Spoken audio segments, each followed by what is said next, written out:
जीवन में यदि आपको तरक्की चाहिए, बड़ी तरक्की चाहिए, बड़ी सफलता चाहिए, तो हमें ऐसे काम करने होते हैं जो आम लोग नहीं करते हैं।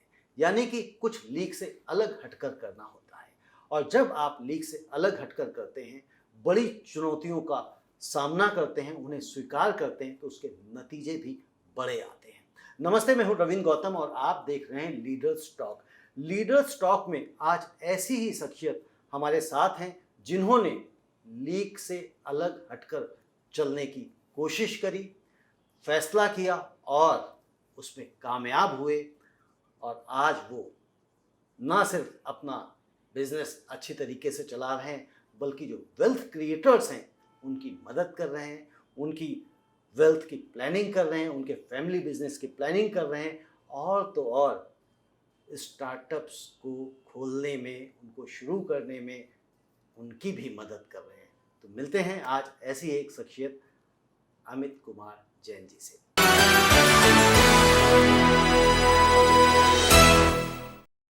अमित जी नमस्ते। नमस्कार। तो अमित जी, सबसे पहले तो ये बताइए कि जो आपकी फर्म है AKCJ वेंचर्स, जिसके आप फाउंडर्स हैं, इसकी शुरुआत आपने कब करी, कैसे करी?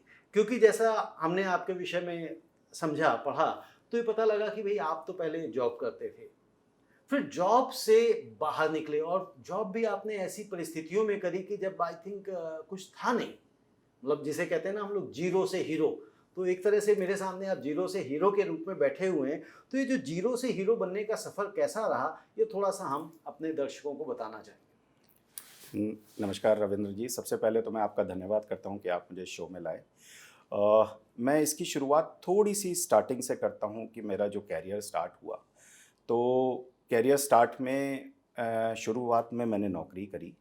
2008 में मैंने अपनी एक ऑडिट फर्म बनाई पार्टनरशिप के अंदर। कितने साल से मतलब कितने वर्षों तक नौकरी करी, मतलब मैंने करीबन 9 साल नौकरी करी। ओके।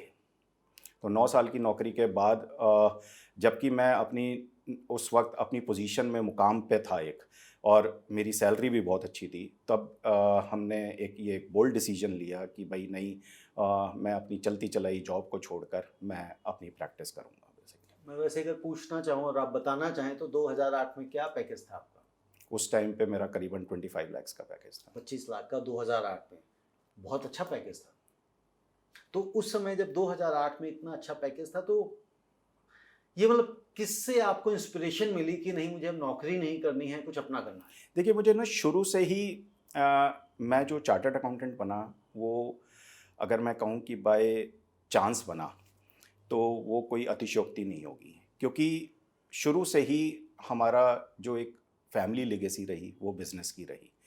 ठीक है, तो मन में जब आप अपने अराउंड देखते हैं कि सब बिज़नेस कर रहे हैं, तो मेरी भी इच्छा बिज़नेस करने की थी। मैंने बहुत बिज़नेसेस ट्राई करे। मैंने शुगर ट्रेडिंग का बिज़नेस ट्राई करा, मैंने मोटर पार्ट्स का बिज़नेस ट्राई करा, मैंने इवन रेडियो पार्ट्स का बिज़नेस ट्रेडिंग का ट्राई करा। बट कहीं ना कहीं मुझे समझ में आया कि जो कि मेरे फादर एडवोकेट थे, तो कहीं ना कहीं मुझे समझ में आया कि नहीं, पढ़ाई के अंदर ही मैं आगे अपना कैरियर बना पाऊँगा। तो चार्टर्ड अकाउंटेंसी का मैंने कोर्स किया। फिर चार्टर्ड अकाउंटेंट क्वालिफाई करने के बाद 98 में मैं चार्टर्ड अकाउंटेंट। और ये जो आपने बिजनेसेस ट्राई किए, ये आपने सीए करने से पहले ट्राई किए? ये मैंने सीए करने से पहले ट्राई किए। ये मैंने अपनी स्कूलिंग कंप्लीट होते ही मैंने ये सारे बिजनेसेस ट्राई करे। ओके। इवन मैं एक बिज़नेस आपको बताना भूल गया। मैंने उस टाइम पे हमारे, अगर आपको ध्यान होगा तो टाटा सुमो गाड़ी बड़ी चलती थी, और उसका ऑथराइज सेंटर मैंने पूरा सेटअप करा।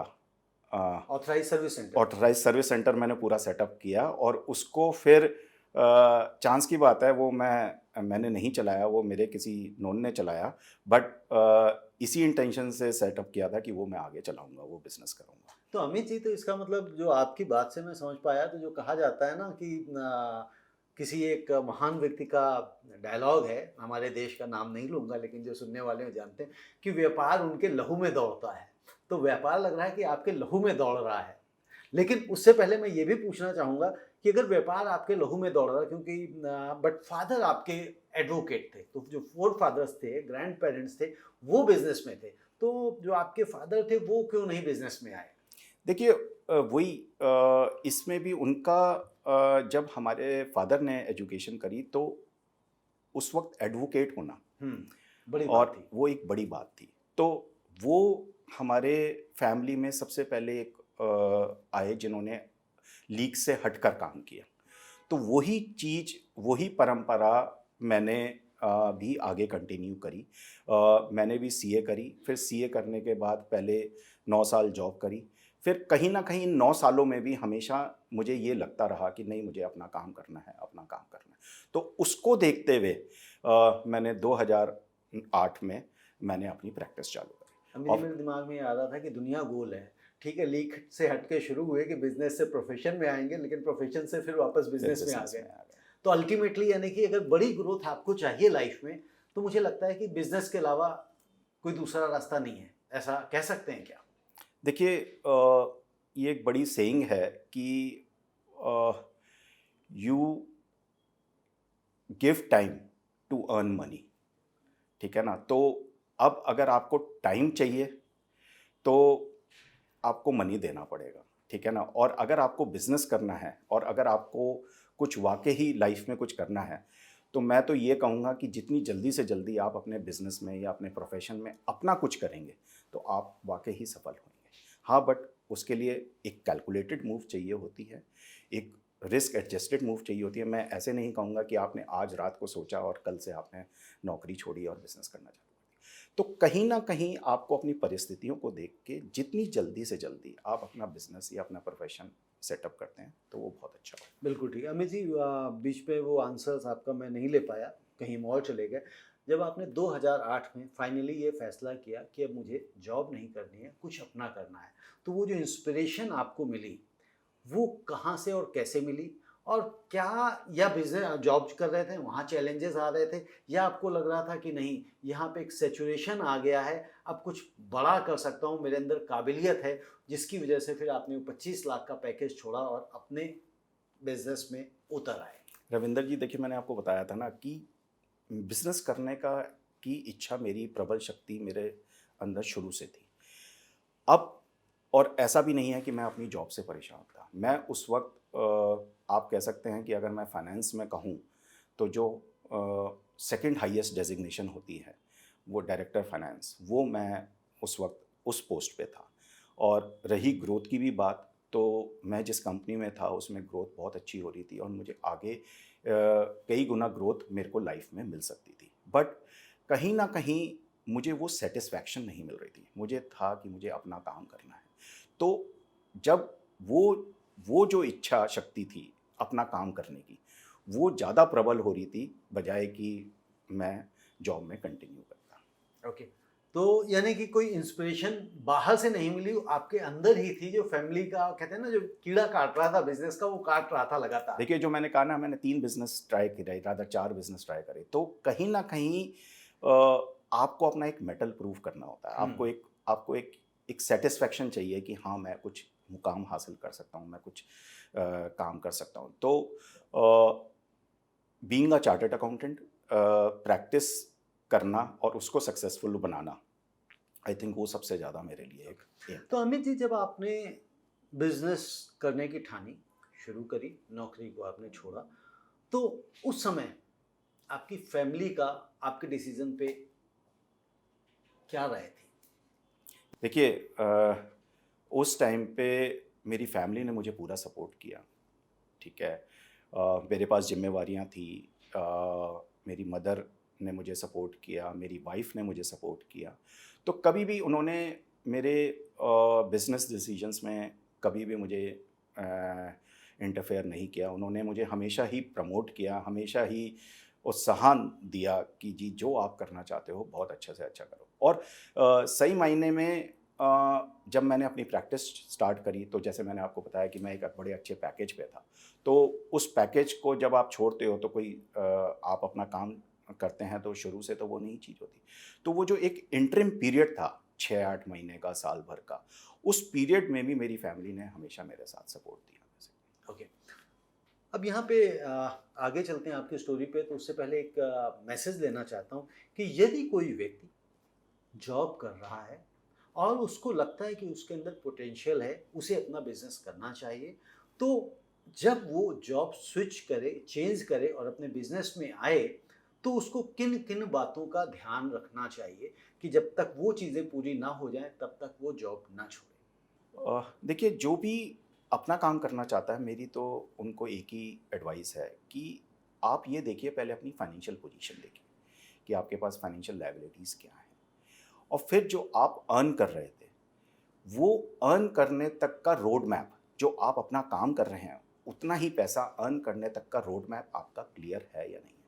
और देखिए, फिर अगर वो रोड मैप क्लियर है, उसमें थोड़ी बहुत डेविएशन भी है, उसका बफर आप मेंटेन करें और फिर आगे बढ़ें। आई थिंक फिर मेहनत, hard work is the key to success.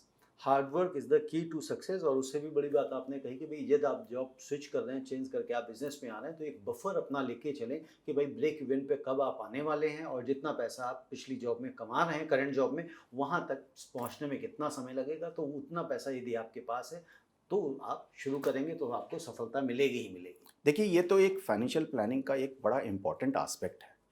ये सिर्फ एक जॉब से अपने काम पे स्विच करना है, या एक आदमी जो अपना काम कर रहा है अभी, उसके लिए भी बड़ा इम्पोर्टेंट है।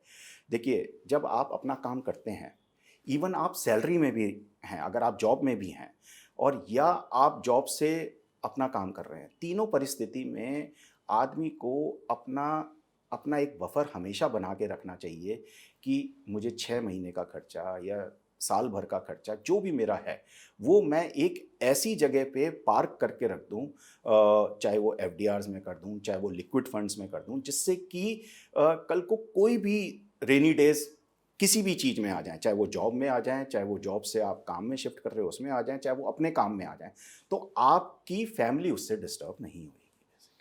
अमित जी, आप तो फाइनेंशियल प्लानर्स भी हैं, तो लोगों की वेल्थ प्लानिंग करते हैं, तो जाहिर सी बात है आपने अच्छी बात बताई कि भाई ये तो कभी भी किसी को भी अपने कुशंस, अपने रिजर्व फंड्स रखने ही चाहिए एक समय के लिए, रेनी डेज के लिए। बिल्कुल ठीक। अब यहाँ पे जैसे आज का यूथ है, ठीक है, आप स्टार्टअप्स को फंडिंग प्रोवाइड कराते हैं, ठीक है ना, उन्हें इस्टेब्लिश कराते हैं, उन्हें पुश करते हैं कि भाई वो सफल हों, उनको स्ट्रेटाइज कराते हैं। तो ऐसी सिचुएशन में हर व्यक्ति एक, मतलब कुछ लोगों के लिए तो स्टार्टअप वर्ड जो है ना एक पैशनेट करता है, फैसिनेट करता है, नॉट पैशनेट, फैसिनेट करता है उनको। लेकिन मैक्सिमम स्टार्टअप्स खुलते ही बंद हो जाते हैं, बहुत ज़्यादा दूर नहीं चल पाते हैं। उनको क्या आप सीख देना चाहेंगे, बताना चाहेंगे कि भाई कैसे वो अपने स्टार्टअप्स को सक्सेस के बहुत करीब ले जा सकते हैं? क्या गलतियां करते हैं जिसकी वजह से वो स्टार्टअप्स बंद हो जाते हैं? देखिए, स्टार्टअप्स फेल होने के ना कई कारण हैं। एक तो जो वर्ड स्टार्टअप है, वो कहीं ना कहीं आज की डेट में ये परसीव्ड है कि मैं आज एक आइडिया लेके आऊँगा और कल मुझे फंडिंग मिल जाएगी और मैं रातों रात माला माल हो जाऊँगा। तो ये सही मायने में ट्रू नहीं है, ठीक है ना। दूसरा, आप क्या काम करना चाहते हैं, आपका स्टार्टअप क्या काम करना चाहता है, क्या वाकई वो कोई यूनिक प्रॉब्लम को सॉल्व कर रहा है, क्या वाकई वो प्रॉब्लम है भी या नहीं है। क्योंकि आज की डेट में जितने भी स्टार्टअप्स आते हैं, हमें समझ में आता है या तो उसने किसी चीज़ की कॉपी कर ली है, या वेस्ट से वो इधर ईस्ट में ले आया है, या बेसिकली बस उसको एक रातों रात ये चीज़ समझ में आई कि जी मेरे को ये करना है, और उसने बिना सोचे समझे वो कर ली।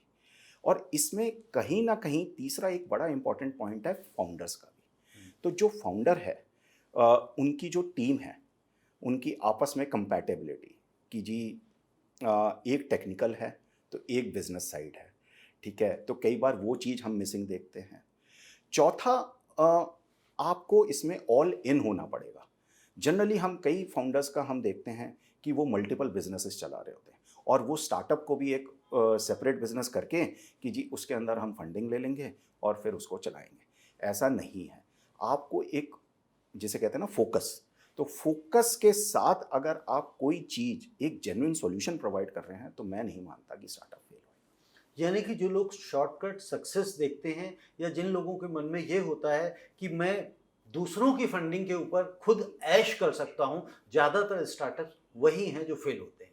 देखिए इसमें मैं ये नहीं कहूँगा कि बहुत हद तक ये बात है, बट अगर आप आज की डेट में आप भी मीडिया में पढ़ रहे होंगे और कई जगह फाइनेंशियल मिस एप्रोप्रिएशन की जो बात आती है, तो वो बहुत हद तक ये चीज़ है कि जब हम दूसरे का पैसा लेते हैं तो हमें हमारी जिम्मेवारी और बढ़ जाती है कि हम उसको कैसे खर्च करें। तो वो चीज़ अगर फाउंडर्स के दिमाग में आ जाए और एक जो सो कॉल्ड वैल्यूएशन का जो कंसेप्ट है उसको अगर हम थोड़ा सा साइड रख के और हम एक्चुअल में बिजनेस को बढ़ाएं आगे, तो मेरे को लगता है कि कहीं ना कहीं स्टार्टअप फेल नहीं हो। स्टार्टअप फेल नहीं होंगे, बिल्कुल ठीक है। अमित जी, आप जब बात कर रहे थे, ऑफ द कैमरा बात कर रहे थे, तो आपने बताया था कि जो आपका शुरुआती समय था वो थोड़ा सा चैलेंजिंग रहा, टफ रहा, क्योंकि आपके फादर अर्ली एज में छोड़ के चले गए थे और उस वक्त शायद आप चार्टर्ड अकाउंटेंसी की पढ़ाई कर रहे थे या तैयारी कर रहे थे। तो वहाँ पे ऐसी भी स्थिति बनी थी कि भाई शायद आप चार्टर्ड अकाउंटेंसी की पढ़ाई छोड़ के आपको जॉब करनी पड़ती, लेकिन उसमें आपकी मदर ने आपको सपोर्ट किया। तो थोड़ा सा मैं समझना चाहता हूँ कि वो पीरियड कैसा था और किस तरह से आपको वहाँ हिम्मत मिली। देखिए जब 97 में मेरे फादर की डेथ हुई तो उस वक्त मैं मात्र 21 साल का था। तो मेरी पढ़ाई चल रही थी, तो एक इजी गोइंग लाइफ होती है और ऐसा नहीं था कि हमें कुछ पता था, it was a sudden death. तो कहीं ना कहीं देखिए हमारे लिए एक परेशानियों का पूरा एक पहाड़ टूट गया। मेरी सीए चल रही थी उस टाइम पे, मैं सीए अपना एजुकेशन कर रहा था। तो अब घर चलाने के लिए मेरे पास दो रास्ते आ गए थे कि या तो मैं एक 4,500 रुपये की मेरे को नौकरी मिल रही है, मैं वो करूं और अपनी सीए की पढ़ाई छोड़ दूं, या मैं अपनी सीए की पढ़ाई करता रहूं। बट उस वक्त मेरी मदर ने मुझे बहुत सपोर्ट किया और कहा कि नहीं आप पढ़ो, ठीक है ना, और जो भी चैलेंजेस होंगे देखे जाएंगे। तो कहीं ना कहीं मैं ये कह सकता हूँ कि आज अगर मैं आज आपके सामने ये एक सक्सेस स्टोरी समझा रहा हूँ तो उसमें मेरी मदर का बहुत हाथ है। रही बात चैलेंजेस की, तो देखिए चैलेंजेस क्या होते हैं कि जब आप फाइनेंशियली वीक होते हैं, सो ये कहा गया है ना, एक सेइंग है कि it is good to cry in a BMW rather than crying in a bicycle, ठीक है ना। तो वही चीज़ है कि कहीं ना कहीं मैं ये कहूँगा कि जब आप फाइनेंशियली वीक होते हैं तो एक जो दुनिया का देखने का नज़रिया होता है आपकी तरफ, जो एक दुनिया का समाज का जो एक रवैया होता है, वो बड़ा चेंज हो जाता है। और उसको मैंने वापस पॉजिटिव डायरेक्शन में चेंज होते हुए जब 99 में मैं क्वालिफाई हो गया उसके बाद भी देखा। तो ये चीज़ है, चैलेंजेस आते हैं, बट अगर उस वक्त आप हिम्मत रखें, समता रखें, तो मुझे लगता है कि भाई वो चीज़, टफ समय देखिए रहता नहीं है कभी भी, समय कभी भी एक जैसा भी नहीं रहता। तो अगर टफ़ है तो अच्छा समय भी आता है। तो जो 1.5 साल का पीरियड था मेरा काफ़ी टफ़ था, बट ठीक है, जब जनवरी 99 में क्वालिफाई किया तो उसके बाद still date I think it has never been a look back. बिल्कुल ठीक कह रहे हैं आप कि ना अच्छा समय हर समय रहता है और ना खराब समय हर समय रहता है। और समाज का रवैया भी बिल्कुल आपने सही कहा कि वह उन्हीं लोगों के पीछे भागता है या उन्हीं लोगों को सम्मान देता है जिन्होंने अपने जीवन में कुछ कमाया होता है, कुछ पाया होता है, कुछ अचीव किया होता है। जो लोग असफल होते हैं अपने जीवन में, उनसे समाज भी अपनी दूरियां, खास तौर से जो सफल लोग हैं वो अपनी दूरियां बना के रखते हैं, क्योंकि वह भी उसी नेटवर्क में जाना चाहते हैं जो सक्सेसफुल लोग हैं। क्योंकि अनसक्सेसफुल लोग को, फेलियर्स के साथ में कोई जाना पसंद नहीं करता है। तो आपने एक चीज कही कि 2008 से लेकर अब तक किसी भी तरह का लुक बैक नहीं रहा। मैंने बहुत सारे एंटरप्रेन्योर्स के इंटरव्यूज किए हैं, उनकी स्टोरीज को समझा है, बट 2008 से लेकर 2025 यानी कि मोटा मोटा 17 साल, ठीक है, एडल्ट हो जाएंगे अगले साल आप इस प्रोफेशन में, ठीक है। तो 17 सालों में क्या लुक बैक नहीं रहा वाकई में, या बीच बीच में कुछ चैलेंजेस ऐसे आए जिससे लगा कि यार मैं वापस जॉब में चला जाऊं? देखिए, ये थॉट तो कभी नहीं आया कि मैं वापस जॉब में चला जाऊं, बट हाँ, चैलेंजेस आए। और मैं ये कहता हूँ कि चाहे आप अपना काम करो, चाहे आप एक सेट काम को चलाओ, चाहे कुछ भी करें, तो चैलेंजेस तो आते ही हैं। इट इज़ ऑल अबाउट कि आप उसको, उस चैलेंज को फेस कैसे करते हैं। देखिए, उस टाइम पे अगर आपने अपनी समझदारी रखी और जो बेस्ट सॉल्यूशन आप कर सकते हैं वो किया, और कई बार आदमी ना एक अपनी सोच बना के रखता है और उस सोच से वो बाहर नहीं निकल पाता, उस सोच को चेंज नहीं कर पाता, तो जिसे हम कहते हैं ना पिवट। तो अगर आप जहाँ जहाँ भी आपको चैलेंजेस आ रहे हैं और अगर आपको सॉल्यूशन नहीं समझ में आ रहा या कोई चीज़ आपको नहीं समझ में आ रही, इसमें एक मेंटरिंग का भी मैं बहुत बड़ा रोल प्ले मानते हैं? मानता हूँ जी। कि कहीं ना कहीं मेंटरिंग, आप हो सकता है सारी चीज़ों के सॉल्यूशन आपके पास नहीं हो, तो आपके पास कुछ मेंटर्स ऐसे होने चाहिए कि जिनके पास आप जा सको, उनसे समझ सको कि इस प्रॉब्लम का क्या सॉल्यूशन निकलेगा। और कई बार लाइफ में आप जो कर रहे होते हैं, हो सकता है उसमें आपको सक्सेसफुल नहीं हो पा रहे, तो आपको पिवट करना, आपको कोशिश करते रहना, आपको दृढ़ रहना, ये सब चीज़ें बहुत ज़रूरी है। क्योंकि अ, कई बार हम हार मान लेते हैं बहुत जल्दी कि नहीं यार, ये नहीं हो रहा। बट ये नहीं हो रहा से काम नहीं चलेगा। आपको कहीं न कहीं ये देखना पड़ेगा कि क्या सही करूँ मैं, जो सही होएगा बेसिकली। तो वो बड़ा इम्पोर्टेंट है मेरे हिसाब से। बिल्कुल, यानी कि जो आप कर रहे हैं उसमें क्या खामियां हो रही हैं, मतलब जिसको आप ये कह सकते हैं, एक शॉर्ट एनालिसिस भी आप बना सकते हैं कि भाई कहाँ पे आपको समस्या आ रही है, और उस वीकनेस को, उस थ्रेट को, उस प्रॉब्लम को दूर करें, तो आप फिर आगे निकल सकते हैं। उसमें एक मैं ये कहूँगा कि आपका एक लर्निंग एटीट्यूड भी होना चाहिए, क्योंकि जो सब जब सामने वाला आपको समझा रहा है, तो अगर आपका ओपन माइंड नहीं है, आपको क्विक लर्नर और क्विक अडेप्टर दोनों ही चीज़ें होनी चाहिए कि आपने लर्न किया और उसको क्विकली अडेप्ट किया।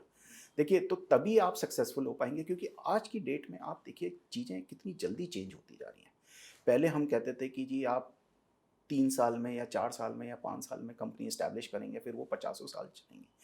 आज की डेट में अगर आप NSE 50 में देखें या S&P 500 में देखें, तो एवरेज लाइफ जो कंपनी की है वो 12 साल रह गई है। तो कंपनियां आ रही हैं और जा रही हैं, तो आपको बड़ा जल्दी लर्न करना है और बड़ा जल्दी अडेप्ट करके उसको, जिससे कि आप सक्सेसफुल हो सकें। बिल्कुल, आप ठीक कह रहे हैं। व्यक्ति के अंदर लर्निंग एटीट्यूड होना चाहिए, सीखने की चाहत होनी चाहिए, यदि आगे उसको बढ़ना है और कुछ बड़ा करना है। जिस दिन वो मान लेता है कि वह सब कुछ सीख गया, सब कुछ जान गया, तो मैं समझता हूँ जो आपने कहा, तो उसका एक डिक्लाइनिंग पीरियड वहाँ से शुरू हो सकता है। अमित जी, जिस तरह से आप कंसल्टेंसी प्रोवाइड करते हैं कि भाई फैमिली बिजनेसेस को वेल्थ प्लानिंग कैसे करें, बिजनेस को कैसे चलाएं, ठीक है, उसमें सबसे पहले एक बड़ी चीज़ जो मेरे दिमाग में आ रही थी जब आप बात कर रहे थे कि भाई जैसे आ, शादी के लिए लड़के और लड़की को मिलाया जाता है, उसमें उनके गुण देखे जाते हैं, तो कई बार जो पार्टनर्स होते हैं तो उनमें के भी गुण देखे जाते हैं, और वो भी एक शादी की तरह है। तो वो थोड़ा सा समझाएं, वो किस तरह से आप इवेल्युएट करते हैं कि अगर मान लीजिए कोई फैमिली बिजनेस है और उनको कल को अलग होना है या साथ में काम करना है। कुछ बिजनेसेस ऐसे होते हैं जहाँ चैलेंजेस आ जाते हैं घर में, यानी कि 4 भाई हैं तो 4 भाइयों की सोच अलग-अलग है। ठीक, तो किसको क्या काम करना है? हर व्यक्ति चाहता है मैं ही बड़ा रहूँ, मैं ही डिसीजन मेकर रहूँ, तो उसमें किस तरह से आप सपोर्ट कर पाते हैं? देखिए, आप फैमिली ऑफिस एडवाइजरी की बात कर रहे हैं, और अ, जो मेरे पिछले 25 साल के कैरियर में मैंने जो एक्सपीरियंस किया है, जी। उसमें क्या होता है कि फैमिली बिजनेस और फैमिली ऑफिस एक दोनों चीज़ें अलग अलग हैं। बट काफ़ी हद तक अगर मैं कहूँ, तो 60-70% फैमिलीज़ ये समझ नहीं पाती। ठीक है ना? तो फैमिली बिजनेस के अंदर अगर हमें समन्वय रखना है, तो हमें हर एक फैमिली मेंबर का, चाहे वो बिजनेस में पार्टिसिपेट कर रहा है या नहीं कर रहा, नॉन पार्टिसिपेटिंग फैमिली मेंबर्स का भी हमें सबका एक इक्वल वेटेज देके उसको एक इक्वल इम्पोर्टेंस देनी पड़ेगी हमें, उस फैमिली ऑफिस के अंदर बेसिकली। ठीक है, फिर इसके अंदर जनरली जब हम जो आपने दो पार्टनर्स की समन्वय की बात करी तो वो बड़ा एप्ट आता है जब हम मर्जर्स एंड एक्विजिशंस की एडवाइजरी दे रहे होते हैं। अब कोई कंपनी, दो कंपनी आपस में मर्ज मैं हुई। उससे पहले आता हूँ, वो जो आपने फैमिली ऑफिस की बात करी, तो अगर आपने कहा कि जो एक्टिव पार्टनर नहीं है उसको भी हमें इम्पोर्टेंस देनी पड़ेगी, तो वो कैसे देंगे और क्यों देनी चाहिए, वो भी थोड़ा सा बताइए। देखिए, हर एक फैमिली की ना एक लीगेसी है, हर जी। एक फैमिली की एक अपनी वैल्यूज़ हैं, हर एक फैमिली के एक गवर्नेंस के एक रूल्स हैं, ठीक है? तो आज जब एक फैमिली ने एक वेल्थ क्रिएट कर ली, चाहे वो बिज़नेस के माध्यम से करी, चाहे कैसे भी करी, ठीक है ना? तो जब उसने एक फैमिली बिज़नेस के माध्यम से एक वेल्थ क्रिएट हो गई, तो अब आगे जब आप इंटरजनरेशनल ट्रांसफ़र कर रहे हैं उसको, चाहे सक्सेशन प्लानिंग है, चाहे आपके फिलैंथ्रॉफी के ऑब्जेक्टिव्स हैं, चाहे आपकी वैल्यू सिस्टम है, चाहे आपके गवर्नेंस के सिस्टम्स हैं, वो आगे कैरी करने के लिए आपको सबको इन्वॉल्व करना, सारे फैमिली मेंबर्स को इन्वॉल्व करना, वो बड़ा ज़रूरी है। It should not be like this कि जी जो जो बच्चा फैमिली बिजनेस देख रहा है, आपने सिर्फ उसको पार्टिसिपेट कराया, तो वहीं से ही कहीं ना कहीं डिफरेंसेस आने चालू होते हैं। देखिए, सारी उंगलियां बराबर नहीं होती, ठीक है ना? कोई बच्चा किसी चीज़ में अच्छा होता है, कोई बच्चा किसी चीज़ में अच्छा। देखिए, एक बड़ी पुरानी सेइंग है कि वेल्थ जो है वो 3 जनरेशन से ज़्यादा कंटिन्यू नहीं करती। बट हमने देखा है कि अगर आप एक केयरफुल प्लानिंग करो, एक सक्सेशन प्लानिंग अच्छे से करो, एक फैमिली ऑफिस आप सेटअप करो और वो सारे सिस्टम्स और पॉलिसीज़ को जो बनाना है वो आप बनाओ, तो वी हैव एग्जांपल्स कि जहाँ पे 6 जनरेशन्स, 7 जनरेशन्स की भी वेल्थ कंटिन्यू हो रही है और वो कंटिन्यू होके सक्सेसफुली रन हो रही है। तो इसमें ये सारे क्वालिटेटिव एस्पेक्ट्स हैं। जनरली फैमिली ऑफिस सेटअप को या फैमिली ऑफिस मैनेजमेंट को लोग एक फैमिली वेल्थ मैनेजमेंट का रूप देके वहाँ तक ही सीमित कर देते हैं। बट मेरे हिसाब से फैमिली ऑफिस सेटअप या आपको जो फैमिली बिजनेस की सक्सेशन प्लानिंग करनी है आगे, वो इससे मच बियॉन्ड है। उसमें हर एक आदमी का इक्वल पार्टिसिपेशन होना। आप अगर उस बिजनेस के लीडर हैं तो आप कैसे सोचते हैं, आप अगर उसके अंदर यंग जनरेशन है जो फैमिली बिजनेस में आना चाह रही है, तो आप उनको कैसे इम्पोर्टेंस देते हैं, या कोई यंग जनरेशन है जो उस फैमिली बिजनेस में नहीं आना चाह रही, वो कोई और बिजनेस करना चाहती है, उसका कोई अलग पैशन है, तो आप उसको कैसे इवेलुएट करते हैं, उसको कैसे जस्टिफाई करते हैं, या आगे की जनरेशन्स में आपकी जो एक सोच है, आपकी जो एक वैल्यूज़ हैं, वो आगे जनरेशन दर जनरेशन कैसे चलती रहें।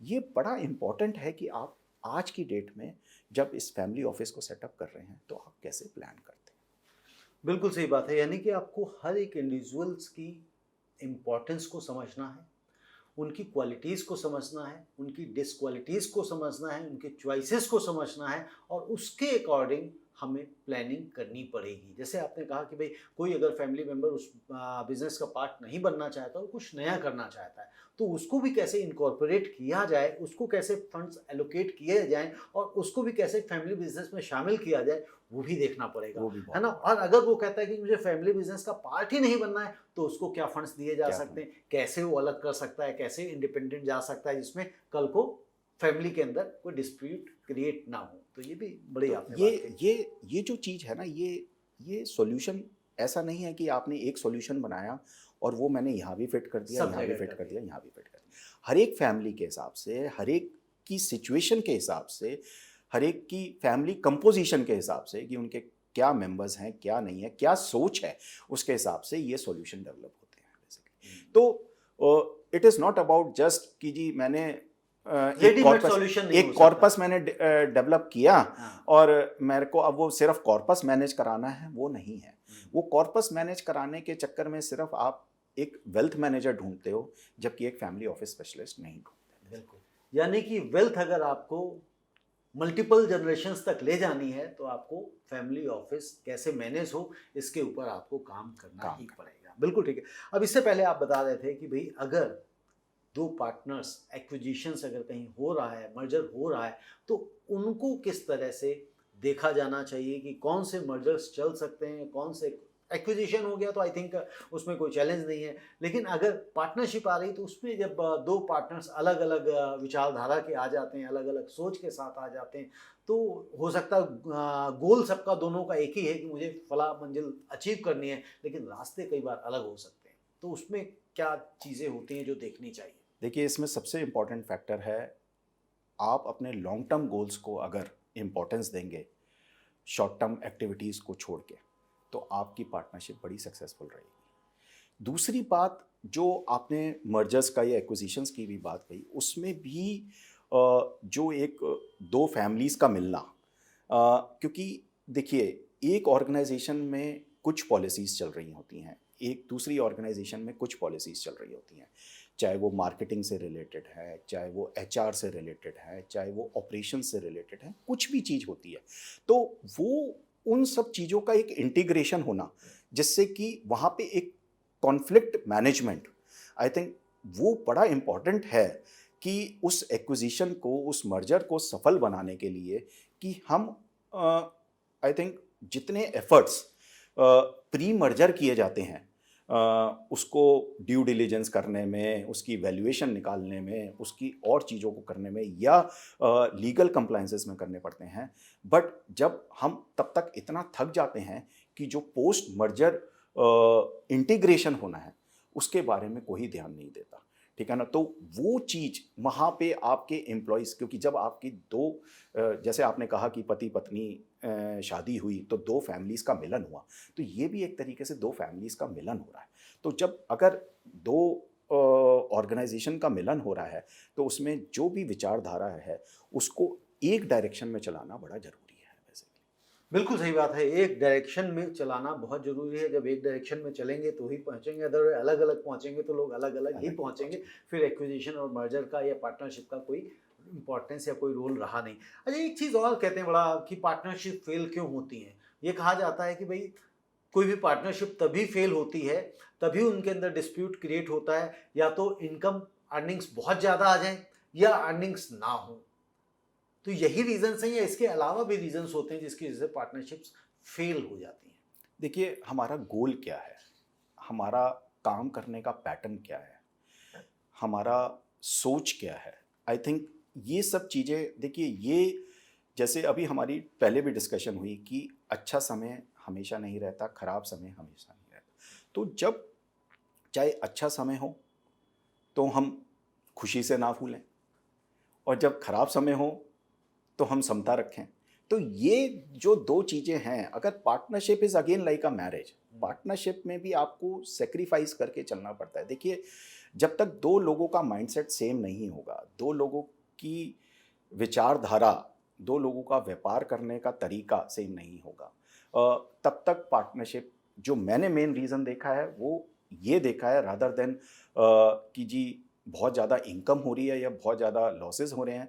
लॉसेस में ठीक है, एक ट्रबल टाइम आता है, एक परेशानी का समय आता है, बट तभी तो मैं कहता हूँ दो 1 + 1 11 हो जाते हैं उस टाइम पे। तो उस टाइम पे तो बल्कि पार्टनरशिप की और सबसे ज़्यादा ज़रूरत है, ठीक है ना। तो पार्टनरशिप इज़ नॉट अबाउट कि जी एक अच्छा टाइम आया तो मैं हट एंजॉय गया, कर रहे हैं, हाँ। हट गया उस पार्टनरशिप से, या खराब समय आया तो मैं हट गया। रूटीन में तो मैं भी व्यापार कर रहा हूँ, आप भी हाँ। व्यापार कर रहे हैं, but it is all about कि जी हम उसको आगे कितना प्रोग्रेसिव ले पाएँ, हम अपने गोल्स को अचीव कर पाएँ।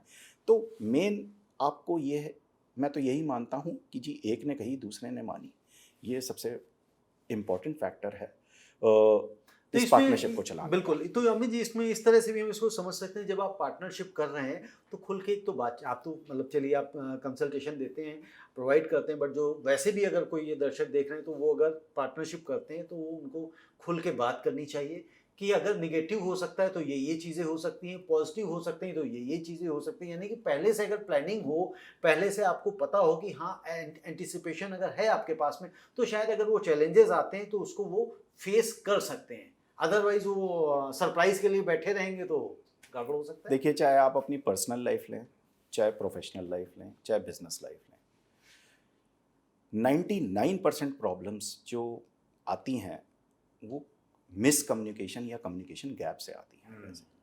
तो आपने जो बात कही, मैं उसमें जो ऐड करना चाहता हूँ वो ये करना चाहता हूँ कि आप अपनी बात सही तरीके से और सही टोन में कम्युनिकेट करें, तो वो ज़्यादा ज़रूरी है रादर देन कि हम एक विचारधारा बना लें या एक सोच बना लें अजम्पशंस में। तो आपको क्लैरिटी से बातचीत करनी चाहिए, बातचीत करके हर एक चीज़ का सॉल्यूशन निकलता है।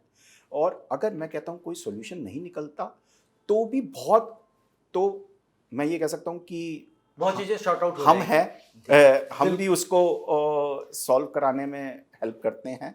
तो कहीं ना कहीं आप किसी तीसरे पे ट्रस्ट कीजिए, किसी ऐसे इंडिपेंडेंट आदमी को अपने पास लाइए कि जो आपको एक सही सलाह दे सके बायसनेस के बिना।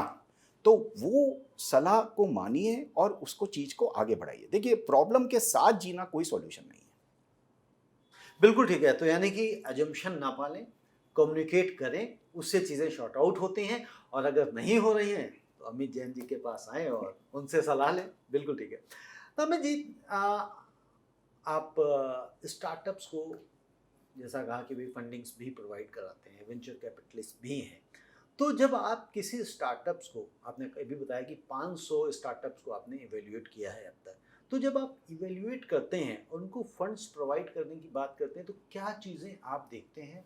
और यदि आपके पास कोई फंडिंग के लिए अप्रोच करे तो उसके पास पहले से ही क्या तैयारी होनी चाहिए कि वो आपसे रिजेक्शन उसको ना मिले?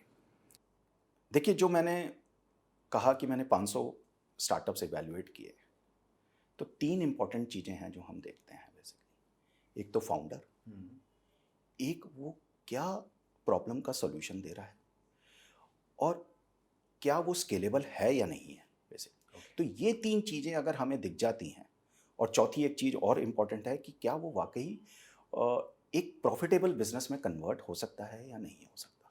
तो अगर ये 4 चीज़ें हमें दिख जाती हैं तो हम उस स्टार्टअप को फंड करने के लिए यानी कि यस करते हैं, फाउंडर, सॉल्यूशन, स्केलेबिलिटी और एंड प्रॉफिटेबिलिटी।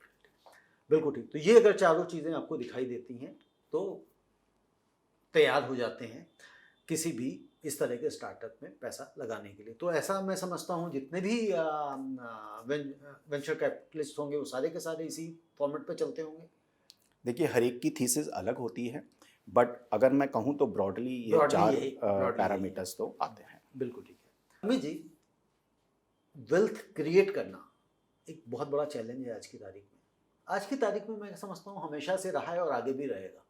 ऐसा तो नहीं हो सकता ना कि वेल्थ क्रिएट करना कभी चैलेंज ना रहे, कि आप कहीं गए और वेल्थ क्रिएट कर ली। तो जब वेल्थ क्रिएट हो जाती है, यानी कि जब वेल्थ मेरे पास आ गई, तो कई बार आप देखते हैं ना कुछ लोगों का एटीट्यूड भी बदल जाता है, चेंजेस आ जाते हैं बड़े सारे, जिनको हम कुछ लोग कह देते हैं भाई इसके पास अभी ना नई नई वेल्थ आई हुई है, हाँ, नया नया रईस बना हुआ है। वो कहते हैं तुम्हारा लहजा बता रहा है कि तुम्हारी रईसी अभी नई नई है, कुछ इस तरह से कहा गया है। तो यदि वेल्थ क्रिएट हो जाए, वेल्थ आ जाए, और वो वेल्थ जैसे आपने कहा 3 जनरेशन रहती है, कुछ लोगों के पास तो पहली जनरेशन में ही चली जाती है, तो वेल्थ जाए नहीं, यानी कि वेल्थ मैनेजमेंट, तो उसके लिए आप जो सर्विसेज प्रोवाइड करते हैं वो किस तरह की सर्विसेज होती हैं और किस साइज के वेल्दी लोगों को आप सर्विस अपनी प्रोवाइड करते हैं? देखिए, वेल्थ क्रिएशन करना आपने जो बताया वो एक काम है, बट उसके बाद सबसे ज़्यादा इम्पॉर्टेंट है आप उस वेल्थ को प्रिजर्व करें और उस वेल्थ को ग्रो भी करें। तो ये 2 चीज़ों में हम हेल्प करते हैं। यानी कि वेल्थ आप क्रिएट कर लो, वहां तक आपका कोई रोल नहीं है। जब वेल्थ क्रिएशन मतलब ये वेल्थ मैनेजमेंट में, अदरवाइज तो आपका वेल्थ क्रिएशन में भी हम उनकी फाइनेंशियल प्लानिंग करते हैं, जिससे कि हम उन्हें वेल्थ क्रिएट करने का तरीका बताते हैं। नहीं, वही मैंने कहा, एक तो आपने स्टार्टअप्स में आप क्रिएशन में मदद कर ही रहे हैं, बट अदरवाइज जब वेल्थ मैनेजमेंट की बात आती है तो पहले तो वेल्थ आपके पास होनी चाहिए, तो वो कैसे मैनेज हो और फिर कैसे ग्रो हो वो आप बता रहे हैं। हाँ, उसमें भी एक स्टार्टअप्स के अलावा भी एक पॉइंट रविंदर जी जो मैं बताना चाह रहा हूँ कि आज आप सैलरीड एम्प्लॉई हैं, तो कहीं ना कहीं आप देखिए, वेल्थ प्रिजर्वेशन और वेल्थ ग्रोथ से पहले मैं एक पॉइंट जो टच करना चाहता हूँ वो एक फाइनेंशियल प्लानिंग का टच करना चाहता हूँ। आज की डेट में आदमी अपने फाइनेंशियल गोल्स क्या हैं, फाइनेंशियल प्लानिंग क्या करनी है मुझे, वो चीज़ वो समझता ही नहीं है। वो मतलब 90% लोग इस चीज़ अपने फ्यूचर से परेशान हैं, वो प्रेजेंट में नहीं जीते। जबकि अगर मैं कहूँ कि उनको उनको ये पता ही नहीं है कि मुझे कितनी वेल्थ चाहिए जो मेरे गोल्स हैं उनको मीट करने के लिए, चाहे वो मेरी रिटायरमेंट है, चाहे वो मेरी बच्चों की शादी है, चाहे वो मेरी बच्चों की एजुकेशन है, चाहे वो मेरी हेल्थ के लिए रिक्वायरमेंट है, चाहे वो मेरे घर के लिए रिक्वायरमेंट है, चाहे वो मेरे को एक सेकंड होम खरीदना है उसके लिए रिक्वायरमेंट है, चाहे मुझे विदेश घूमना है उसके लिए रिक्वायरमेंट है। कोई भी आज की डेट में मैं ये मानता हूँ कि 60-70% लोग ये फाइनेंशियल प्लानिंग ही नहीं करते हैं कि मेरे कौन कौन से फाइनेंशियल गोल्स हैं और उसमें से कितने फाइनेंशियल गोल्स की मैं ऑलरेडी वेल्थ क्रिएट कर चुका हूँ और कितनी मुझे और वेल्थ क्रिएट करनी है। तो हम फ्यूचर से परेशान रहते हैं। अगर हम ये फाइनेंशियल प्लानिंग कर लें तो हम कहीं ना कहीं अपना प्रेजेंट भी जी सकते हैं और अपना फ्यूचर भी बेटर प्लान कर सकते हैं बेसिकली। यानी कि आप ये कह रहे हैं कि वेल्थ मैनेजमेंट तो सेकेंडरी हो गया, पहले आपको फाइनेंशियल प्लानिंग करनी पड़ेगी बिल्कुल। कि कौन सी एज में जाके आपको कितना पैसा किस के लिए चाहिए और वो पैसा कैसे आएगा, कैसे जोड़ा जाएगा, कैसे इकट्ठा किया जाएगा। बिल्कुल सही बात। ठीक है, तभी आप अपने फ्यूचर को बेहतर बना सकते हैं। देखिए, आज मुझे पता होगा, आज रविंदर जी मुझे कहीं जाना है और अगर मुझे मेरी डेस्टिनेशन ही नहीं पता तो मैं क्या रास्ता लूँगा, मुझे ये बताइए। हाँ, बिल्कुल सही आपने बात कही कि आपने ताजमहल जाना है और आप निकल पड़े इधर NH24 पे, तो फिर कैसे पहुंचेंगे ताजमहल? तो कहीं ना कहीं मुझे मेरी मंजिल, मुझे मेरा गोल तो मुझे पता होना चाहिए ना, मेरे फाइनेंशियल गोल्स हैं क्या। मेरे को रिटायरमेंट पे एक्स अमाउंट पर मंथ चाहिए, मुझे मेरी बेटे की एजुकेशन के लिए ये पैसे चाहिए, मुझे मेरी बेटी की एजुकेशन के लिए ये पैसे चाहिए, मुझे दोनों बच्चों की शादी के लिए ये पैसे चाहिए, मुझे हेल्थ के लिए ये चाहिए, या मेरे पास घर है नहीं है, मैं आज अगर मुझे घर खरीदना है तो मुझे उसके लिए कितने पैसे चाहिए। ये सब फाइनेंशियल प्लानिंग करके आप रिक्वायरमेंट तो अपनी पहले लाइए। बिल्कुल सही, फिर ऑन पेपर डालिए कि जो आपने कहा भाई बच्चों की हायर एजुकेशन के लिए इतना पैसा चाहिए, इस एज में चाहिए, फिर उनकी शादी के लिए यदि चाहिए, फिर जैसे आपने कहा कि अगर वो कुछ काम करना चाहते हैं, बिजनेस करना चाहते हैं, तो उनको आप किस तरह से सपोर्ट कर सकते हैं, करना चाहते हैं तो कितना पैसा निकालना पड़ेगा, साल में कितनी छुट्टियां मनानी है उसके लिए भी आपको प्लानिंग करनी चाहिए, क्या चीज़ें आपको शॉपिंग करनी है, क्या खरीदना है और क्या नहीं खरीदना है। क्योंकि देखिए ये इसलिए क्रिटिकल है कि अ, इसमें से काफ़ी हद तक सॉल्यूशन आपके पास है, पर वो आप क्योंकि उसे पेपर पे नहीं लाए हैं, वो आपको सॉल्यूशन दिखता नहीं है, आप उसे प्लान नहीं कर पाते, आप हमेशा फ्यूचर के बारे में परेशान रहते हैं, जबकि सारी चीज़ें आपके पास, अगर आप पेन एंड पेपर लेके बैठेंगे तो वो सॉल्यूशन है ऑलरेडी वैसे।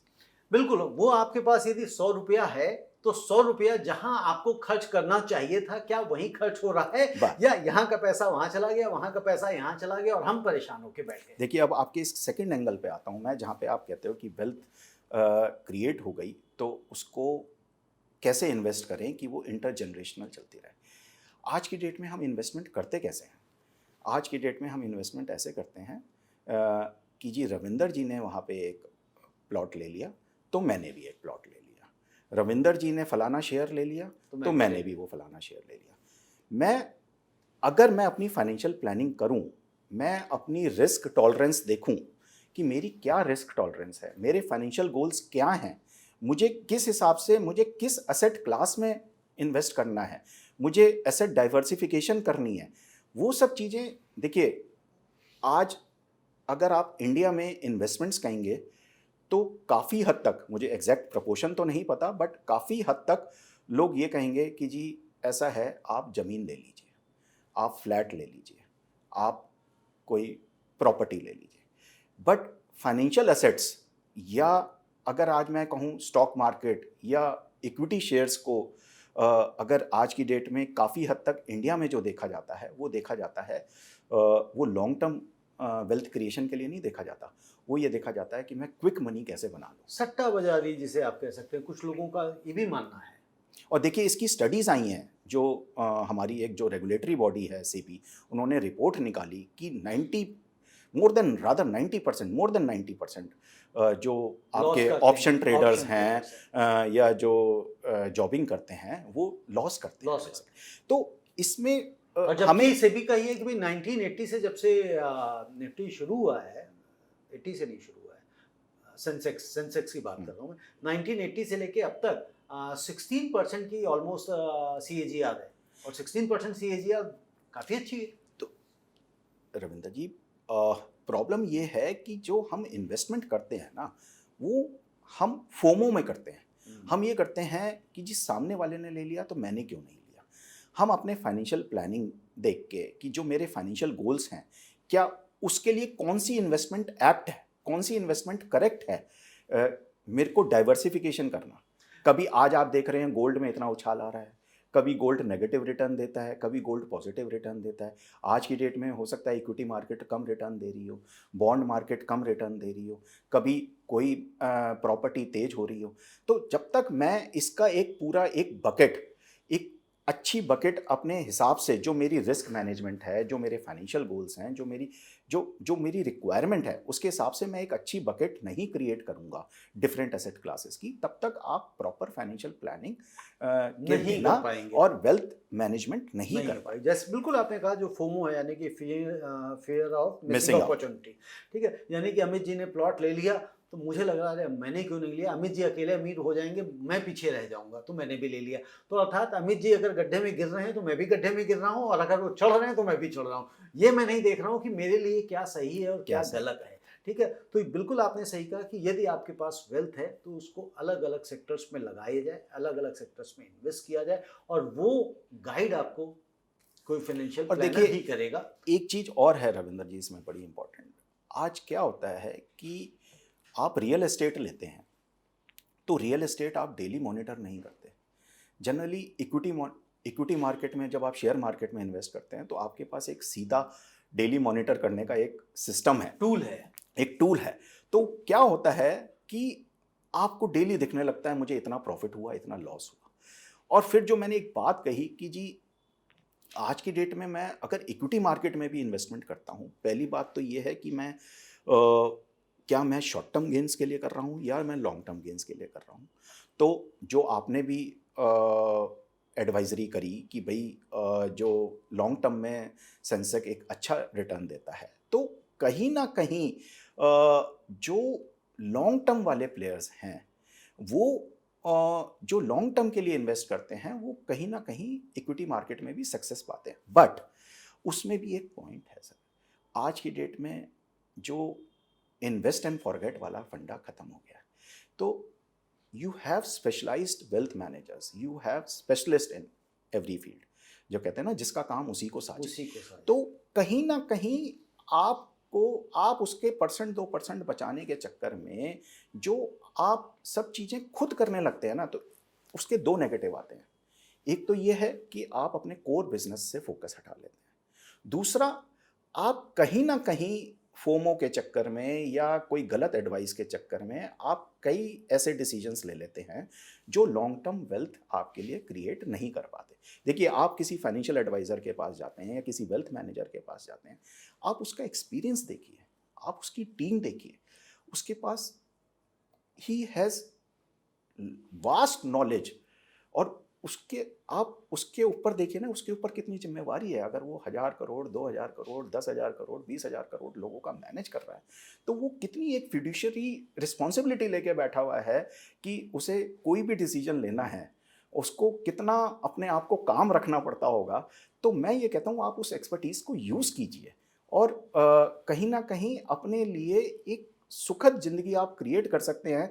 मतलब मैं ये कहता हूँ ये सब चीज़ें ना इतनी सिंपल है, बट सॉरी टू से दिस, हमने अपने आप में इसे बहुत बड़ा कॉम्प्लेक्स सिचुएशन बना रखी है। बिल्कुल आपने ठीक कहा कि जो फंड मैनेजर्स हैं, जो वेल्थ मैनेजर्स हैं, उनकी सर्विसेज लेनी चाहिए, जो हजारों करोड़ों की वेल्थ को मैनेज करते हैं, ठीक है। अगर सब कुछ हम ही करने लग जाएंगे तो जाहिर सी बात है हम हर तरफ हर फील्ड में तो एक्सपर्ट हो नहीं सकते। हमारा काम है पैसे कमाना, तो हमें पैसे कमाने पे फोकस करना चाहिए, ना कि उसको मैनेज करने के लिए। तो अगर लोग हैं सर्विसेज प्रोवाइड कर रहे हैं तो उन तक पहुंचना चाहिए, आप जैसे लोगों तक पहुंचना चाहिए। जैसे आपने कहा ना कि भाई प्लॉट कुछ लोग ले लेते हैं, कुछ लोग इक्विटी में अगर डालते हैं तो रोज़ देखते रहते हैं। प्लॉट में तो आप रोज़ देख नहीं सकते कितने का हो गया कितने का नहीं हो गया। अगर आपने 100 रुपये का लिया और 80 रुपये का रह गया तो फिर आप बेचते कहाँ हैं? आप कहते हैं भी तो 100 का हो गया, मैं वेट करता हूँ। जबकि शेयर मार्केट में कई लोग अरे घाटा हो रहा है बेच दो, क्योंकि आपके पास वहाँ पे बटन है तुरंत बेचने की। और प्लॉट आपका जो है कई बार बेचने आप जाते हैं, आपकी ज़रूरत होती है, उसके बावजूद भी नहीं बिकता है। एक बड़े दिग्गज हैं शेयर मार्केट के, तो उनसे मैंने एक सवाल पूछा एक कार्यक्रम में कि हमने कहा भाई साहब ये शेयर कब बेचने चाहिए? तो उन्होंने बड़ा अच्छा जवाब दिया उसका। कहते जब तक ज़रूरत ना हो तब तक नहीं बेचने चाहिए, पहला थंब रूल। दूसरा थंब रूल ये है कि आप मार्केट को, जिस कंपनी में आपने इन्वेस्ट किया है उस कंपनी को भी मॉनिटर करिए, कहीं वो कंपनी निगेटिव तो नहीं हो रही है। अगर कंपनी में कोई भी ड्रॉबैक नहीं है तो उसको संभाल के रखना चाहिए। कहते हैं कि शेयर मार्केट में आप रोज रोज अगर ऊपर नीचे जैसे आपने कहा करेंगे तो आप लॉस ही देखिए बनाएंगे। रविंदर जी, इसमें बड़ा क्लियर है। इसको मुझे नहीं पता इतना क्यों कॉम्प्लेक्स बनाया हुआ है। जो मैंने पहले भी कहा, ये बहुत सिंपल चीज़ है। इसको आप शेयर को अगर आप बिजनेस में हिस्सेदारी की तरह देखेंगे ना, बिजनेस में ओनरशिप की तरह देखेंगे, तो आप कभी भी इम्पल्सिव बाइंग और इम्पल्सिव सेलिंग नहीं करेंगे। तो जो सेलिंग की बात है ना, वो कहा जाता है ना कि be fearful when others are greedy and be greedy when others are fearful. तो ये स्टॉक मार्केट पे बड़ी एप्ट है और ये वॉरेन बफे जी ने कही भी है। तो कहीं ना कहीं मतलब मैं ये कहता हूँ कि इस चीज़ को आप दिमाग में रखें कि अगेन मैं इस चीज़ को एम्फसाइज करना चाहता हूँ कि आप एक्सपर्ट्स के पास जाएं और वो चीज़, क्योंकि ये चीज़ इतनी लाइफ्स को टच करी हुई है कि हर एक आदमी को लगता है ये तो मैं खुद कर सकता हूँ, जबकि मतलब I know it requires a very deep research, it requires a very extensive knowledge, very extensive experience to be a fund manager. बिल्कुल सही बात है सर। बिना एक्सपीरियंस के, बिना नॉलेज के आप कैसे किसी का फंड्स मैनेज करेंगे? और जो लोग फंड मैनेजर्स नहीं रखते हैं, वेल्थ मैनेजर्स नहीं रखते हैं, वो कुछ बड़ा अचीव नहीं कर लेते हैं, वो नुकसान ही करते हैं। अगर अमित जी, हम प्रोग्राम कर रहे हैं लीडर स्टॉक, ठीक है ना? तो यहाँ पे अगर हम लीडरशिप की मैं बात ना करूँ आपसे तो मुझे लगता है कहीं ना कहीं कुछ छूट जाएगा। तो लीडरशिप के लिए व्यक्ति के अंदर क्या क्वालिटीज़ होनी चाहिए? क्यों? क्योंकि आपने जॉब भी करी है और आज आप अपना काम भी कर रहे हैं। तो आपने जब जॉब करी है तो उस समय के दौरान आपने लीडरशिप अलग देखी होगी, और जब आप अपने काम में हैं जहाँ पे आप सारे फैसले खुद लेते हैं तो किस तरह की लीडरशिप की आवश्यकता होगी? देखिए, इसके अंदर मेरे तो 3 ही मंत्रास हैं इसके अंदर आप अगर पहला मैं कहूँ तो एम्पैथी, ठीक है ना? आप जब भी काम कर रहे हैं, चाहे वो अपने लिए कर रहे हैं, चाहे अपने जूनियर्स से काम करा रहे हैं, चाहे कुछ भी है, तो आपको वो एम्पैथी रखनी बड़ी ज़रूरी है। दूसरा, you have to empower the person under you with responsibility. आपको उसको एम्पावर भी करना पड़ेगा, उसको रिस्पॉन्सिबिलिटी भी देनी पड़ेगी, उसको ही शुड फील प्रिविलेज्ड, ठीक है ना? और तीसरा, कहीं ना कहीं आपको उसके अंदर कॉन्फिडेंस भी रखना पड़ेगा। तो ये 3 चीज़ें अगर आप कंटिन्यू करते हैं अपनी ऑर्गेनाइजेशन में, तो मुझे लगता है कि आप एक बड़ी हेल्थी ऑर्गेनाइजेशन क्रिएट कर पाते हैं वैसे। बिल्कुल आप सही कह रहे हैं कि इन जो 3 मंत्र आपके हैं, मैं समझता हूँ ये कोर वैल्यूज़ हैं लीडरशिप की। अगर ये चीज़ आपके अंदर हैं तो आप आगे बेहतर तरीके से कर पाएंगे। अमित जी, जैसा आपसे बात हमने पहले भी करी, अभी कर रहा हूँ ऑन द शो, तो ये जो फाइनेंशियल मैनेजमेंट हो गया, वेल्थ मैनेजमेंट हो गई, फाइनेंशियल प्लानिंग हो गई, होम ऑफिस को इस्टेब्लिश करना, ये सब चीज़ें मुझे समझ में आया। जैसे होम ऑफिस मेरे लिए एक नया कॉन्सेप्ट है, मैं पहली बार ये टर्मिनोलॉजी सुन रहा हूँ, ठीक है ना? तो ये मेरे लिए नया कॉन्सेप्ट है। तो हो सकता है सारे लोग जानते होंगे, लेकिन मैंने कहा कि भाई मुझे नहीं आता, तो मेरा लर्निंग एटीट्यूड है, यानी कि जो चीज़ मुझे नहीं आती मैं सीखना चाहता हूँ। तो यदि इन सारी चीज़ों को आपसे कोई व्यक्ति पहुँचना चाहे आप तक, हेल्प लेना चाहे, सर्विसेज लेनी चाहे, कैसे पहुँच सकता है? देखिए, आप मेरा नंबर और ईमेल आईडी शेयर कर सकते हैं उनके साथ। एंड हमारा न्यू दिल्ली में कनॉट प्लेस में ऑफिस है।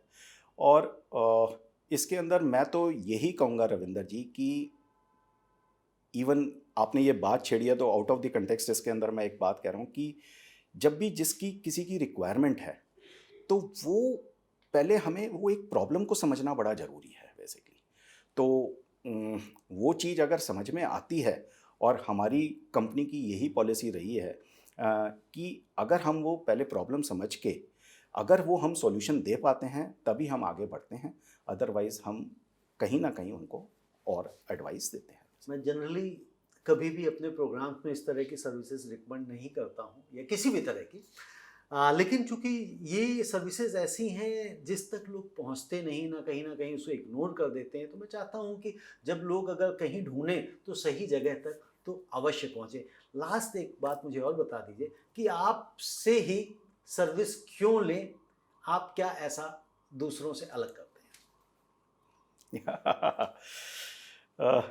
देखिए, उसके अंदर मेरा जो मानना है कि जो भी सर्विस दे रहा है अगर वो जेन्युइन रहता है, और मैं ये मानता हूँ कि आप क्या सर्विस देते हैं वो आप लोगों तक पहुँचाएं ज़रूर, और सही मायने में पहुँचाएं और सही ढंग से पहुँचाएं और सही लोगों तक पहुँचाएं, बट आप उसे ज़बरदस्ती सेल ना करें, ठीक है ना। तो कहीं ना कहीं जब सामने वाले की एक्चुअल रिक्वायरमेंट है और तब हम वो सर्विस रेंडर कर रहे हैं, तो मुझे लगता है कि कहीं ना कहीं वो एक हमारी एथिकल वैल्यूज़ कहीं ना कहीं, यानी कि आप उसकी रिक्वायरमेंट को फुलफिल करें, ना कि अपनी रिक्वायरमेंट को फुलफिल करने के लिए अपनी सर्विसेज ज़बरदस्ती उसके ऊपर ला दें। और जो ये जो आपने सारी सर्विसेज बताई ना, इसमें ट्रस्ट, इसमें एक्सपीरियंस, इसमें सब्जेक्ट मैटर की नॉलेज होना, ये सब 3 चीज़ें ना बड़ी इंपॉर्टेंट है। क्या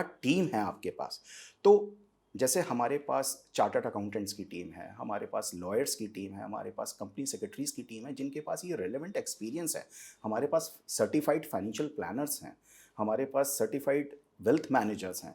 तो वो कहीं ना कहीं एक सही माला का होना जिसमें कि सही मोती हैं, वो मतलब मैं ये कह सकता हूँ कि हमारे पास है। और कहीं ना कहीं ट्रस्ट, एथिकल वैल्यूज, यानी कि आपने माला में नॉलेज। चुन चुन कर मोती पिरोए हुए हैं, हाँ और वो जब माला में जब चुन चुन के मोती पिरोए हुए हैं, इसी वजह से वो माला इतनी सुंदर है। जी, बहुत बहुत धन्यवाद अमित जी। और नमस्कार। मैं समझता हूँ कि जिस तरह से आप ये काम कर रहे हैं, क्योंकि देखिए हर व्यक्ति पैसे के लिए काम करता है, मैं भी कर रहा हूँ, आप भी कर रहे हैं, दुनिया भी कर रही है, हर व्यक्ति, लेकिन उसके साथ साथ समाज का कितना भला हो रहा है, सोसाइटी का कितना भला हो रहा है, ये भी देखने वाली चीज़ है। क्योंकि हमारे देश में एक बहुत बड़ी कमी है, मतलब जो मैंने अनुभव किया है कि फाइनेंशियल अवेयरनेस की बहुत बड़ी कमी है। देखिए, लोगों के अंदर फाइनेंशियल लिटरेसी नहीं है, ना वो सीखना चाहते हैं, ना जानना चाहते हैं। मैं कहता हूँ हर चीज़ आप सीख नहीं सकते हैं। अगर आपको बुखार होता है तो आप ये थोड़ी ना करते हैं कि आप डॉक्टरी पढ़ने लग जाते हैं कि नहीं मुझे तो डॉक्टर पहले मैं पढ़ लेता हूँ फिर उसके बाद मैं दवाई लूंगा, डॉक्टर तो क्या करना है। आपका कोई लीगल केस फंसता है तो आप थोड़ी ना कि अपना मैं तो LLB करना है। अगर आपको जो फाइनेंशियल प्लानिंग भी करनी है, अपने फंड्स को मैनेज करना, नहीं मैं तो पहले खुद ही मैं प्लानर बन लूंगा तभी मैं करूंगा, तो आपको जिससे जो एक्सपर्ट्स हैं उनके पास जाना देखिए, चाहिए, इसका तो मैं आपको बेहतर तरीके से मैनेज इसका एक करेंगे। एग्जांपल देता हूँ। आपने बड़ा एप्ट एग्जांपल दिया, और उसी का ही मेरे पास एक एग्जांपल है। मेरा एक फ्रेंड है, तो उसको आदत है गूगल पे सर्च करके मेडिसिन्स खाने की। तो उसका एक फैमिली डॉक्टर है, तो एक बार उसके कुछ पेक्यूलियर प्रॉब्लम हुई तो वो गया उसके पास। तो फैमिली डॉक्टर ने भी उसको मजाक मजाक में यही कहा, क्यों, क्या आपकी बार गूगल ने तेरे को आंसर नहीं दिया। तो जो आप बात कहना चाह रहे हैं ना, जो देखिए मैं कहता हूँ नेट पे ज्ञान, इंटरनेट पे ज्ञान बहुत है, बट आपको देखना है कि आपको आपके क्या लिए सूट क्या करता एप्ट है एग्जैक्टली बेसिकली। और क्या हो गया है जो आप कह रहे हैं ना, फाइनेंशियल लिटरेसी नहीं है। वो फाइनेंशियल लिटरेसी की अवेयरनेस तो बढ़ रही है, बट हर एक आदमी या हर एक इंस्टीट्यूशन उसको अपने हिसाब से समझाना चाह रहा है जिससे कि उसको फ़ायदा मिले, ठीक है ना। तो मेरा ये मानना है कि अगर हम ट्रू डेफिनेशंस में जाएं, चाहे हम फाइनेंशियल प्लानिंग की, चाहे हम फैमिली ऑफिस सेटअप की, चाहे हम फैमिली वेल्थ मैनेजमेंट की, चाहे हम वेल्थ प्रिजर्वेशन की, चाहे वेल्थ ग्रोथ की, हम इनकी ट्रू डेफिनेशंस में जाएंगे तो ये इतना कॉम्प्लेक्स नहीं है अगर आप एक्सपर्ट्स की सलाह के साथ, एक्सपर्ट्स की एडवाइस के साथ इसको आगे करते हैं। बिल्कुल ठीक बात है। बहुत बहुत धन्यवाद आपका। तो दर्शकों, ये आज हमारे साथ थे अमित जैन जी, और आज लीडर्स टॉक में फाइनेंशियल अवेयरनेस, फाइनेंशियल लिटरेसी के बारे में सीखा कि भाई इसके अंतर्गत आपको अपनी वेल्थ मैनेज करनी आनी चाहिए। और आनी चाहिए से मतलब ये नहीं है कि आपको ही करनी है, आपको कोई ना कोई कंसल्टेंट हायर करना ही चाहिए। और अगर कोई कंसल्टेंट हायर करना है तो मैं समझता हूँ अमित जैन जी से बढ़िया कोई और नहीं हो सकता, क्योंकि इनसे जो मेरी व्यक्तिगत काफ़ी बातें हुई, तो एक व्यक्ति को अंदर से ना सच्चा होना बहुत ज़रूरी है इस फील्ड में। अगर व्यक्ति अंदर से सच्चा नहीं है ना, तो शायद कहीं ना कहीं वो आपको इस फील्ड में बेहतर करके नहीं दे सकता। और मेरा ये अनुभव रहा कि अमित जी दिल से बड़े सच्चे इंसान हैं। तो अगर कभी कोई ज़रूरत हो तो आप इन तक पहुँचें, मैं इनका नंबर शेयर कर दूंगा, ईमेल आईडी, तो आप पहुँचना चाहें पहुँच सकते हैं। बहुत बहुत धन्यवाद।